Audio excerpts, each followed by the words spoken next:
Okay, now we're going to take a look at the chorus progression from Money for Nothing. As with the riffs that we've looked at already, the chorus is pretty much the same idea throughout, but will feature, little variations and little extra licks and fills. What I'm going to do is play through this chorus for you, and then we'll break it down. Here we go. 1, 2, 3, 4.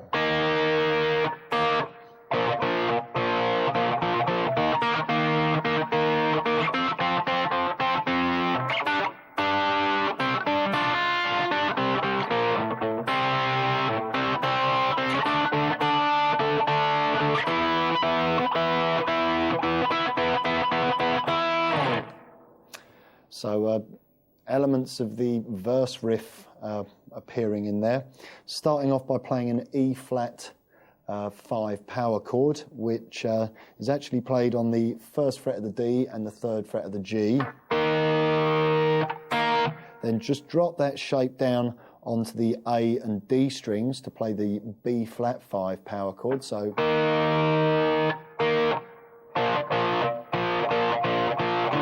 he actually strikes open A and D at the end of the B flat chord, giving him time to get back to the E flat. So it sounds like this.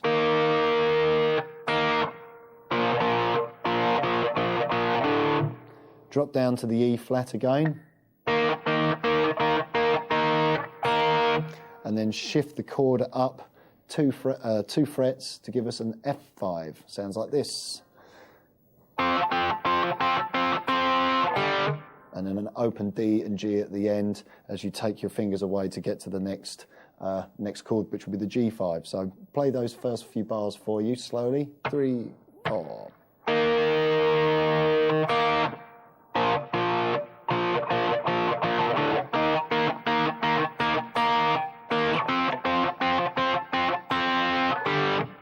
Okay, then jump up to the G5, 5 on D, 7 on the G.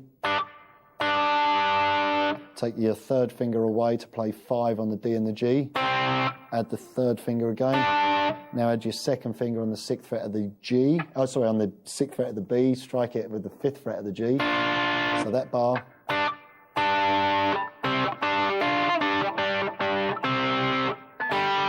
Okay, so now we play the G5 power chord again. And then we play 5 on the D and the G. And then we pick up by playing the 5 on the D string, and then just play 5 on the G and the D.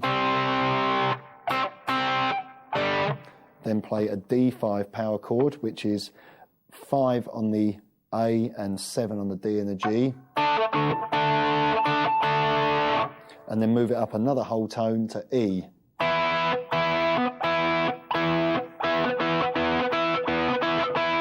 Gradually build. I'll play that section through slowly because at first some of the riffs might not make that sense, and what you have to understand is that one guitar is doing one thing in one side whilst another guitar is playing a very similar riff in the other side. So don't be afraid to experiment with variations on the rhythm. I've obviously was only born with 2 arms, so I can only play you one guitar part at once. So I've only just chosen to take what I feel is the strongest guitar part out of the pair. So here's the chorus played nice and slowly. Here we go. 2, 3, 4.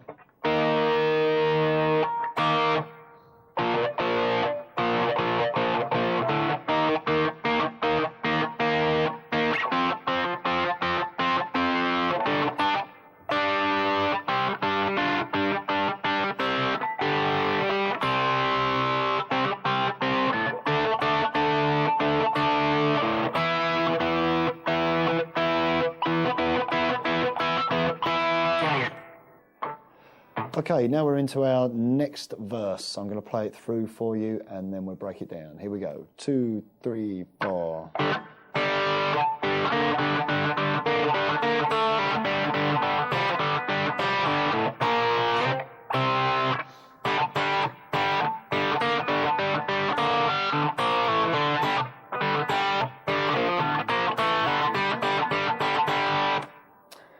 Okay, as you can hear from the part of the verse that I just played, very, very similar to the beginning of our previous verse, but just some very, very small variations, namely on the G string around the 3rd fret and the 2nd fret, plus we include the 3rd fret of the D as well.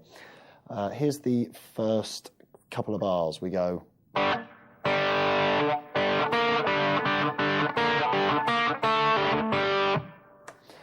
What happens there is we're playing the D and G, and then add our 2nd finger onto the 3rd fret of the G string whilst playing the open D. Now play the open D and G, add the 3rd fret of the G, and then 3-2 open on the G. Then back to the D and the G, and then add the 3rd fret of the G. So that little 3-bar figure.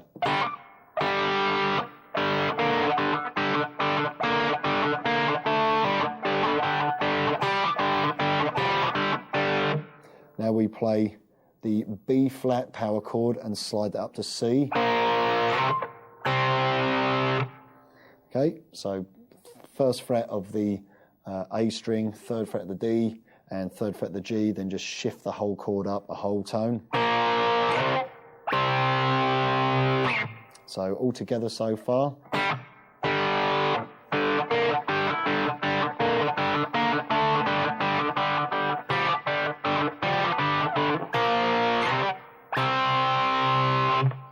Okay, now we play another rhythmic variation on our open D and G, plus include the 3rd fret of the G. Similar kind of thing again in the next bar, which is just open D and G, and then add the 3rd fret G. So, and then we got an open D, and then 3 on the D and the G, to 2 on the D and the G, to open D and G. Okay, next bar.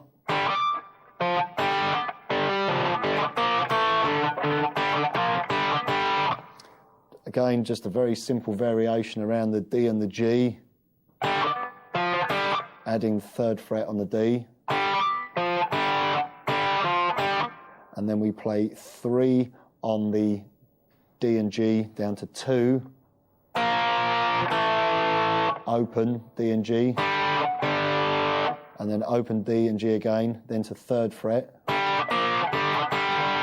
Sounds a whole lot more complicated than it really is when you play it. Let's have a listen to that last section nice and slowly. So 1, 2, 3, 4.